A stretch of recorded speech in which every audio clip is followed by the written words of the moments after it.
Hello friend, आज के इस वीडियो में यहाँ पे मैं क्वाड्रेटिक इक्वेशन को सॉल्व करने जा रहा हूँ। एक्स का वैल्यू फाइंड आउट करने जा रहा हूँ। तो यहाँ पे जो पहला टर्म है और थर्ड टर्म को सबसे पहले मल्टीप्लाई करना है। तो यहाँ पे हम लिख सकते हैं √3 और 3√7 एक्स स्क्वायर इंटू माइनस √7।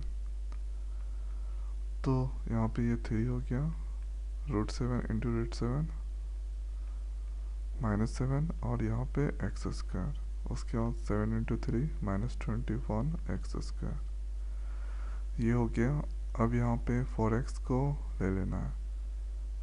तो ऐसा दो नंबर सेलेक्ट करना है कि ऐड या सब्ट्रैक्ट करने के बाद 4x आना चाहिए और मल्टीप्लाई करने के बाद -20 और 21 एक्स स्क्वायर आना चाहिए। देख सकते हैं 7x -3x। तो ये दोनों नंबर को यहाँ पे सब्ट्रैक्ट करेंगे तो यहाँ पे 4x के बराबर आ गया और यहाँ पे 7x -3x करेंगे मल्टीप्लाई, तो यहाँ पे -21 एक्स स्क्वायर के बराबर आ रहा है। तो यहाँ पे हम लिख सकते हैं √3 7 एक्स स्क्वायर, उसके बाद इसको हम लिख सकते हैं 7x -3x √7 = 0। उसके बाद यहाँ पे ये दोनों में कॉमन आ रहा है, √7x कॉमन आ रहा है। तो √7x मैंने कॉमन ले लिया तो ये हो जाएगा 3x, ठीक है। उसके बाद यहाँ पे ये बचेगा √7 इंटू √7 होता है 7। तो यहाँ पे √7 बाहर निकालिए, x बाहर निकालिए तो यहाँ पे 3 बचा x। उसके बाद यहाँ पे एक √7 निकालिए तो एक √7 बचा। उसके बाद यहाँ पे -1 कॉमन ले लेते हैं तो ये हो जाएगा 3x, ये प्लस में √7 = 0।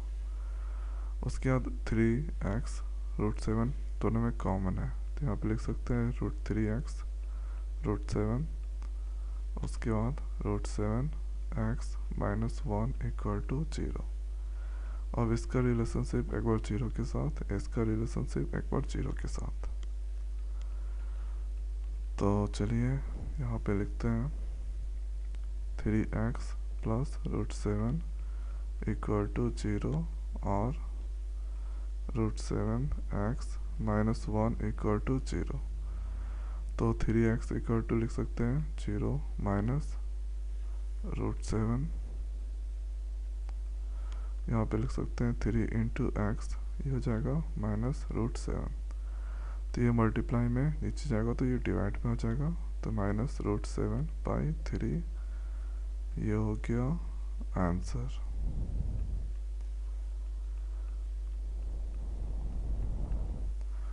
उसके बाद यहाँ पे हम लिख सकते हैं √7x = 0 + 1।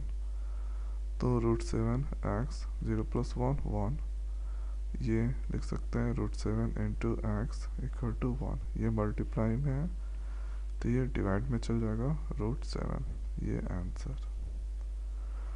तो इसी तरह से क्वेश्चन को सॉल्व किया जाता है।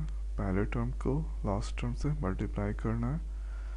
तो यहाँ पे -21 एक्स स्क्वायर आ रहा है, उसके बाद बीच वाले टर्म को उतारना है, बीच वाले टर्म को उतार दिए और यहाँ पे ऐसा करना है कि दो नंबर सेलेक्ट करना है, सब्ट्रैक्ट करने के बाद 4x आना चाहिए और ये दो नंबर को मल्टीप्लाई करने के बाद 21 एक्स स्क्वायर के बराबर आना चाहिए। तो मैं आशा करता हूँ कि वीडियो आपको समझ में आ गया होगा। तो आज की वीडियो में इतना ही, मिलते हैं नए वीडियो में नए टॉपिक के साथ। Thank you.